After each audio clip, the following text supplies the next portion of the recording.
Daniel had been out of work for a little over 2 weeks when the call came in. The job wasn't glamorous, but at that point, he wasn't in a position to be picky. The man on the phone said it was a temporary night shift position, 7 nights, 11 p.m. to 7 a.m. at a downtown office building that had recently been vacated. The company that owned the property needed someone to patrol the place until new tenants moved in. It was mostly empty, the guy said. No foot traffic, no real danger, just a quiet building and a paycheck at the end of the week.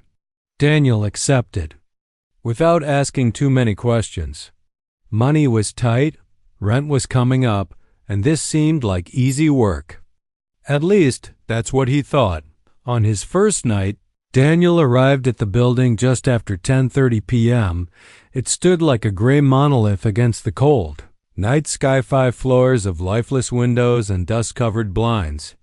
The front doors buzzed open when he scanned his badge, and he stepped into a wide lobby that smelled faintly of cleaning chemicals and old paper. A security desk sat in the center with a small monitor showing grainy camera feeds. A clipboard with a floor plan and checklist had been left out for him. His job, clearly spelled out in marker: patrol each floor once an hour, report any unusual activity, and keep the building secure. Easy enough. The first 2 hours went by quietly. The place felt like every other office building Daniel had ever seen: gray carpet, beige walls, cubicles that all looked the same, and fluorescent lights that hummed softly overhead. The elevators were locked down at night, so he took the stairs between floors. Each level was quiet and still, except for the occasional creak of the building settling or a gust of wind brushing against a window. He tried to stay focused, but the silence started to get to him. Every time he stopped walking, it felt like something else was listening. It was just before 3 a.m. when Daniel heard the sound that made him pause mid-step. He was walking past the break room on the second floor, casually sweeping his flashlight across the glass door when he heard a distinct click. It was the unmistakable sound of a coffee machine powering on. He froze. The break room was supposed to be inactive, and according to the job briefing, power had been cut to non-essential rooms. But this sound wasn't imagined. It was mechanical, deliberate. He turned the doorknob slowly and pushed the door open, half expecting to find someone playing a prank. But the room was empty. The coffee machine sat dark and lifeless on the counter. Nothing was brewing. No lights, no warmth. Just a metal box that looked like it hadn't been used in weeks. Daniel stepped inside, sweeping his flashlight over the chairs and tables. Everything looked untouched except one thing. One of the chairs had been pulled away from the round table in the center of the room. It was slowly turning, as if someone had just stood up and left it spinning. The air in the room felt colder than the hallway behind him. Not freezing, but noticeably off, like walking into a place that hadn't been opened in years. Daniel's breath caught in his throat for a moment, but he told himself there had to be an explanation. Maybe the building's power wasn't as disconnected as the supervisor claimed. Maybe a draft had nudged the chair.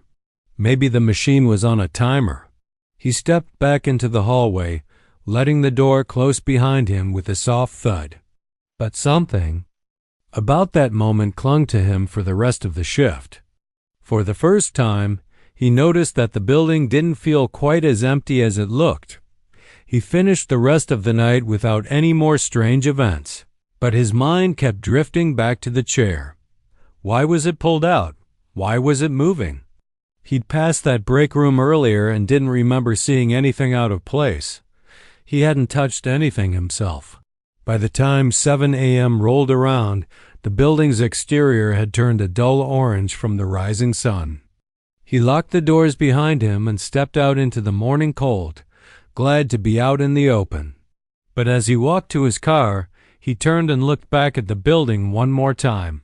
Through the second-floor window, he thought he saw something move a quick shadow across the glass. He blinked, and it was gone. Daniel didn't mention the coffee machine or the chair to anyone the next day. He told himself it wasn't important. First nights are always weird. You're tired, you're on edge, and your brain starts filling in gaps. But still, something about the experience stayed with him. The silence of the halls, the way the chair had spun without reason, the cold that crept into the break room like it didn't belong. It was subtle, but chilling. He had a feeling that what he'd experienced wasn't just the strangeness of a quiet building. Something else was watching. Something that didn't want to be seen, at least, not yet. Daniel returned the second night with a little more caution. The strange moment in the break room still lingered in his mind, though he hadn't told anyone. Part of him wanted to laugh. It off chalk it up to nerves or an overactive imagination, but the more he thought about it, the more it unsettled him. Chairs don't spin on their own, and machines don't just click on in places that are supposed to be powered down. As he unlocked the front door and stepped into the building again, the cold, stale air greeted him like it had been waiting. The silence felt heavier tonight, thicker somehow, like the walls were listening. He sat for a few minutes at the security desk, staring at the monitors. The feeds showed the same empty hallways he had walked the night before. Everything looked still, too still. The lights on the cameras seemed dimmer than they had last night, or maybe it was just in his head. Around midnight, he decided to patrol earlier than usual, starting again with a second-floor dot as he made his way down the hallway. Daniel noticed something strange right away. The break room door was open again. He was sure he had closed it the night before. Not just closed it, but pulled it tight until it clicked shut. He stopped outside the doorway and peered in, half expecting to see the chair spinning again. But everything inside was perfectly still. The chair was tucked in. This time, the coffee machine off. Still, something about the room felt colder than the rest of the floor, like the air had been left open to the outside, even though the windows were sealed. He stepped inside briefly, shining his flashlight over every corner. The silence here didn't feel like ordinary quiet. It felt expectant, like something was just out of sight, waiting. He turned and left, gently pushing the door shut behind him, but again, it didn't latch properly. When he tugged it, it swung open again as if resisting him. He closed it harder this time and made a mental note to check it again later. At the security desk, Daniel watched the camera feeds in silence. Around 3 a.m., just as his eyes were beginning to blur from staring at the monitors too long, one of the screens flickered. It only lasted a second, but it was enough to make his pulse quicken. The camera feed for the second-floor hallway stuttered with static, then cleared. But in that brief flicker, Daniel saw someone. A figure, tall and unmoving, standing near the copy room at the far end of the hall. The image had been distorted by static, but the silhouette was clear. It wasn't a trick of the light or shadow. It was a person or something shaped like one. By the time he rewound the footage to check it again, the figure was gone. The camera showed nothing but the empty hallway again, clean and untouched. No sign of movement. He checked the timestamp, 3:02 a.m. He sat back in his chair, rubbing his eyes. It didn't make sense. Maybe he was more tired than he thought. But then came another sound, this one much closer. A knock. 3 of them. Slow, measured, and deliberate. Knock. Knock, knock. Daniel froze. The sound came from the stairwell door just down the hallway from the security room. He turned his head, barely breathing. The camera feed for the stairwell showed nothing, just an empty metal door and concrete steps beyond it. But the knocks had been real. He was sure of it. He stood up and walked toward the sound, each step slower than the last. The door loomed. Ahead, plain and heavy, with a faded exit sign glowing above it. He hesitated, listening. Nothing now. Just the hum of old lights and the low buzz of electricity. He reached for the handle and slowly pulled it open. The stairwell was empty, cold, and gray, lined with exposed pipes and dim emergency bulbs. No footsteps, no voices, no sign that anyone had been there. But then he noticed something that made his blood run cold. On the inside of the door, the part that should have been untouched, were 3 faint, greasy fingerprints, smudged long and low on the metal, like someone had leaned their hand gently against it from inside. He stood there for a moment, unsure what to do. Nothing made sense. Who would be in the stairwell? And how did they get in without being seen?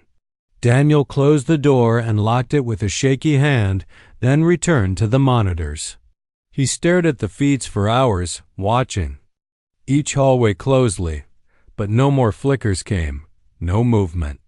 The building returned to its still, lifeless state. He finished his shift, walked out into the gray dawn, and tried to forget about the figure on the monitor. Tried to forget about the knock that came from nowhere. But something had changed in him. He could feel it, like the building was beginning to respond to his presence, like it had noticed him. And whatever it was no longer pretending to be empty. By the 4th night, Daniel had stopped pretending everything was normal. He tried to keep his head down, but the building didn't feel like just a building anymore. The way the air shifted behind him in empty hallways, the camera glitches that came without warning, the door that knocked back, it had all started to add up. And it wasn't just what he saw. It was what he felt. The sensation of being watched had grown stronger each night. It wasn't the usual paranoia of working alone. It was colder, deeper, like the very walls were breathing. That night, after logging in at the security desk and doing his first patrol, Daniel made a decision. He would check the basement. It wasn't part of his assigned route. In fact, no one had mentioned it at all in the instructions. But there was something about that lower level, something that tugged at the edges of his thoughts since the moment he stepped foot in the building. Like a puzzle piece had been missing from the beginning, and it was down there, waiting. The stairwell to the basement was behind a heavy rusted door near the back of the lobby. The keycard scanner beeped green when he tried it, though he didn't remember seeing that door listed anywhere on his patrol sheet. The staircase was narrow and steep, lined with thick dust and cobwebs that clung to the walls like veins. The light above him buzzed and flickered, and the further he descended, the more the air changed. It grew colder, noticeably colder with each step, like he was walking into a freezer that had been sealed for years. The basement stretched wide and dark before him, filled with the forgotten remains of the building's past, old filing cabinets, broken printers, tangled cords, and collapsed cardboard boxes. His flashlight beam barely reached the far wall. Most of it had clearly been abandoned for decades. But something stood out, toward the back of the basement, partially hidden behind a pile of chairs. Daniel found a door he hadn't noticed on any blueprint or map. It was plain and gray, with dents across the surface and no handle, only a narrow keycard slot mounted at eye level. For a second, he hesitated, heart thudding hard in his chest. But he held up his badge anyway. It beeped green, and the door clicked open. What waited inside was something he couldn't explain. The room was small, windowless, and nearly bare. The walls were a sickly off-white, stained with age and dust. In the center sat a single black office chair, facing the far wall where a large, rectangular mirror had been mounted tall, wide, and cracked faintly at one corner. No lights, no signs of use, just that one chair and that one mirror. The room felt wrong immediately. Not just cold, but heavy, like gravity itself pressed inward. Daniel stepped inside slowly, unable to shake the feeling that he was being pulled in. He turned his flashlight toward the mirror and stared. At first, All he saw was his own reflection, tired, pale, jaw tight with unease. But then something changed. The light flickered for only a second, and when it returned, there was someone else behind him in the glass. A tall, dark figure, completely still, standing just a few feet back. He spun around, heart in his throat, flashlight cutting through the empty air. There was no one there. Nothing. Just the blank room and the chair. But when he turned back to the mirror, the figure was still there. Closer now, clearer. It had no features, just a shape, almost human, but not quite. It didn't move. It didn't speak. It only stared back through the glass, as if it had been waiting for someone to notice it. Daniel backed out of the room, nearly tripping over the doorframe. As soon as he was in the hallway again, the door slammed shut behind him with a deafening clang. He didn't touch it. He didn't even hear it click. It just slammed, like something inside had pushed it closed. Breathing hard, he turned and ran up the stairs, taking them two at a time until the dim lights of the first floor welcomed him back into the familiar hum of the upper building. But the fear didn't leave him, not even close. He went straight to the security office and checked the camera feeds, fingers shaking as he flipped between views. When he reached the basement camera, the one that should have shown the door he had just exited, it was black, not static, not glitching, just off, like the feed had been cut on purpose. For the rest of the night, Daniel didn't move from the monitor room. He sat there, eyes darting across the screens, flinching at every flicker, every faint sound echoing through the air vents. His rounds remained undone. He didn't check the break room, didn't walk the halls, didn't even look toward the stairwell again. Whatever he had seen in that mirror room, whatever had appeared behind him, was burned into his memory now. It wasn't just a shadow or a trick of light. It was real. And he couldn't shake the feeling that it had seen him too. That by looking into that mirror, he had let something see through. Something that didn't belong in a forgotten basement or an empty office building or anywhere, really. Something that had been sealed away for a reason and now knew he was there. Asterisk. By the sixth night, Daniel was barely sleeping during the day. He'd stopped trying to convince himself that the things happening in the building were just stress or tricks of the mind. He knew better now. The break room chair, the knocks, the flickering figure on the monitor, and most of all, the thing in the mirror. That room, small, cold, buried beneath the building like it had been hidden on purpose, was still burned into his thoughts. He hadn't told anyone about it. Who would believe him? He didn't even believe it himself, not completely. But deep down, a part of him was certain he'd stumbled into something he wasn't meant to see. And now, whatever it was, it wasn't finished with him. He could feel it watching every time he stepped through the front doors. The lights above would flicker, as if acknowledging him. The silence had shifted. It wasn't passive anymore, it was waiting. That night, the air inside the building was colder than usual. As he stood at the security desk, staring at the monitors, he noticed the camera feeds were slightly dim, almost grayed out, like the lights had been lowered without anyone touching them. Even the clock in the corner of the screen seemed to stutter. Every few seconds, blinking like it was struggling to keep up with real time. He didn't want to patrol, but something in him said he had to. If he didn't go through the building, it would come to him instead. So he picked up his flashlight, slipped the ring of keys onto his belt, and started with the second floor like always. Everything was quiet at first, just rows of lifeless cubicles and locked doors.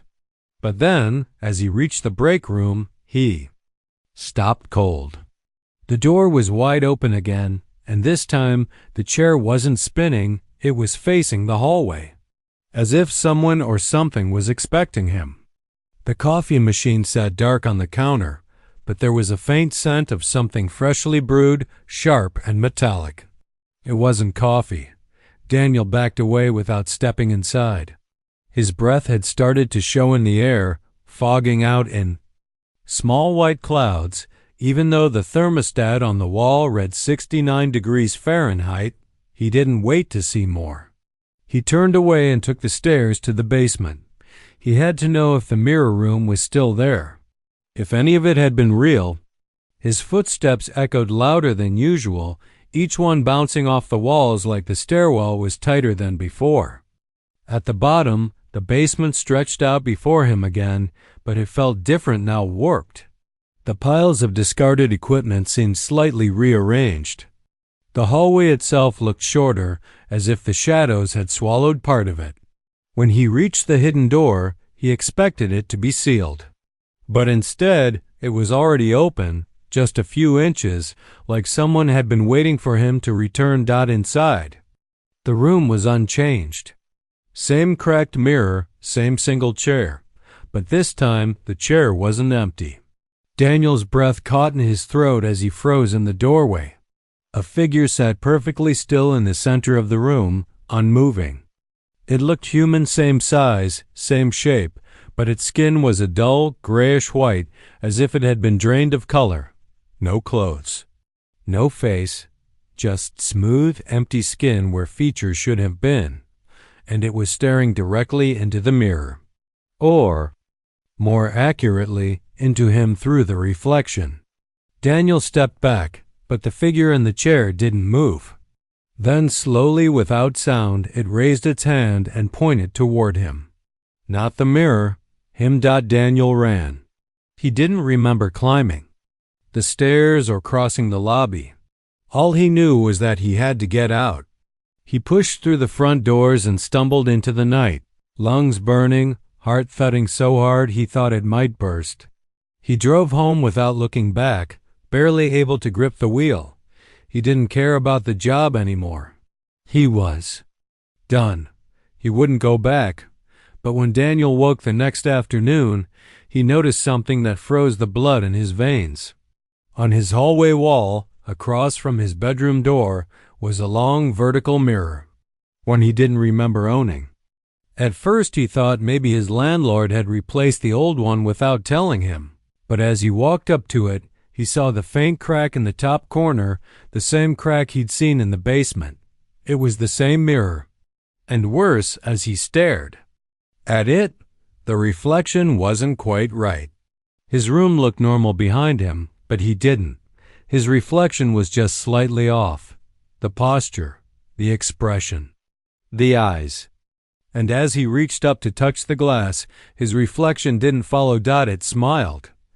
Daniel stumbled back in horror. The smile stayed frozen in the glass for a few seconds longer than it should have, until finally it faded into static. The mirror went dark. When he looked again, it was just a regular reflection, just him. But he knew better. That thing, the one in the chair, the one in the building, it had followed him home.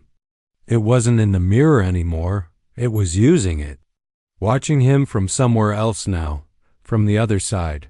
And the worst part?